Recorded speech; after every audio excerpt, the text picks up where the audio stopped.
महेश कुमार गौड़ सदर प्रदेश कांग्रेस तेलंगाना नामजद कांग्रेस हाईकमान का अहम फैसला।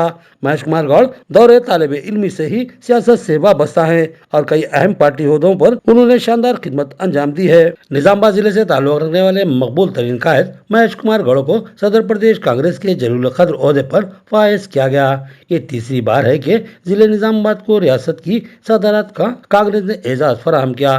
साबिक में डी श्रीनिवास 2 बार सदर प्रदेश कांग्रेस नामजद हुए थे, मगर वो मुत्तहदा आंध्र प्रदेश के सदर थे, जबकि महेश कुमार गौड़ को रियासत तेलंगाना का कांग्रेस सदर नामजद किया गया है। इस तरह वो तेलंगाना के पहले सदर प्रदेश कांग्रेस है जो जिले निजामाबाद से ताल्लुक रखते हैं। महेश कुमार गौड़ ने दौरे तालिब इल्म में ही तलबा कायद की हैसियत से अपनी सियासी जिंदगी का आगाज किया था। वो मुख्तलिफ ओहदों पर फायज रहते हुए पार्टी की खिदमत अंजाम देते रहे। वो NSUI और यूथ कांग्रेस में रियासती व मरकजी सतह पर मुख्तलिफ ओहदों पर फायज रहे। उन्होंने हल्का असेंबली रिजपल्ली और निजामाबाद से असेंबली इंतखाबात में हिस्सा लिया था, मगर बदकिस्मती से इनको शिकस्त का सामना करना पड़ा। रेवंत रेड्डी के साथ उनको रियासत का वर्किंग प्रेसिडेंट नामजद किया गया था और इंतखाबात में इनकी कारकर्दगी बहुत ही शानदार रही। रियासत में कांग्रेस के बरसरे इख्तिदार आने के बाद रेवंत रेड्डी को रियासत तेलंगाना का दूसरा वजीर आला बनने का एजाज हासिल हुआ, जिसके बाद उनको सदर प्रदेश कांग्रेस से दस्तबरदारी इख्तियार करना लाजमी था। लिहाजा रेवंत रेड्डी ने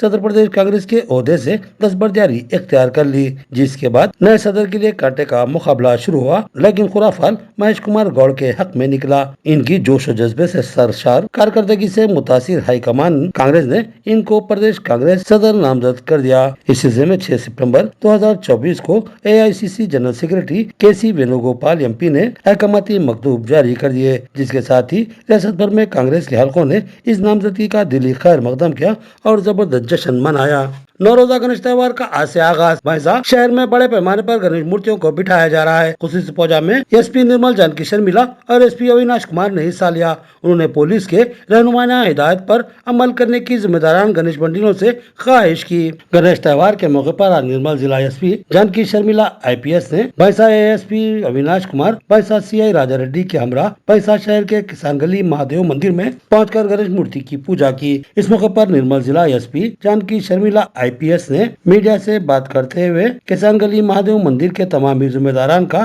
गणेश की पूजा के लिए इनको मदु करने पर शुक्रिया अदा किया। साथ ही इस मौके पर तमामी लोगों को गणेश चतुर्थी की दिली मुबारकबाद पेश की और कहा कि आज गणेश के मौके पर गणेश मूर्ति को बिठाया गया है, लिहाजा उन्होंने तमामी भैंसा शहर के गणेश मंडलों के जिम्मेदारान को गणेश चतुर्थी और गणेश निमज्जन में माहौल को प्रमाण रखने की ख्वाहिश की। भैंसा में अमन की फिजा को बरकरार रखने की उन्होंने खुसूसी ख्वाहिश की। इसके अलावा इस मौके पर भैंसा ASP अविनाश कुमार IPS ने भी खिताब करते हुए तमामी भैंसा शहर और अतराफ की आवाम को गणेश चतुर्थी की दिली मुबारकबाद दी और 9 दिन मनाए जा रहे गणेश त्योहार को खुशी के साथ पुलिस की दी गई हिदायत के मुताबिक अमल करते हुए मनाने की ख्वाहिश की और भैंसा शहर के तमामी आवाम को अफवाहों पर कान न धरने और पुलिस का ताउन करने की ख्वाहिश की।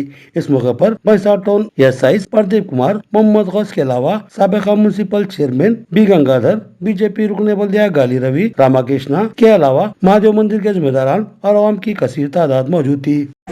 బైన్సా పట్టణంలో కిసాన్ గల్లీలో మహాదేవన్ మందిరంలో ఈ గణేష్ ప్రతిష్టాపనకి ఫస్ట్ పూజకి ఆహ్వానించినందుకు నాకు ముఖ్యంగా నిర్వాహకులకి చాలా కృతజ్ఞతలు తెలియజేస్తున్నాను. అలాగే ఇంత మంచి అవకాశం ఇచ్చినందుకు చాలా హ్యాపీగా ఉంది. ఈ పండగ అంతా సంతోషకరమైన వాతావరణంలో జరగాలని కోరుకుంటున్నాను. ఏ రకమైన అవాంఛనీయ సంఘటనలు జరగకుండా అందరూ వైభవంగా ఈ గణేష్ ఉత్సవాలు జరుపుకొని నిమజ్జనం వరకు కూడా శాంతి సంతోషాలతో ఉండాలని కోరుకుంటున్నాను. Thank you. నమస్కారం. గణేష్ చవితికి అందరికీ శుభాకాంక్షలు. మొత్తం ప్రశాంతంగా సంతోషంగా నడుస్తుంది. అప్పుడు నెక్స్ట్ 9 days కూడా అదేలాగా ఇది సెలబ్రేట్ చేద్దాం. కానీ జస్ట్ ఒకటి రిక్వెస్ట్, అందరికీ చట్టం ప్రకారంగా మొత్తం పని చేయాలి. ఇది జస్ట్ దట్ సింపుల్ రిక్వెస్ట్. అది ఎంజాయ్ చేసినప్పుడు పేషెన్స్ లూజ్ చేయవద్దు, ప్రాపర్గా చేయాలి, ఫుల్ ఎంజాయ్ చేయాలి, కానీ చట్టం ప్రకారంగా. లేకపోతే we have to act as per the law.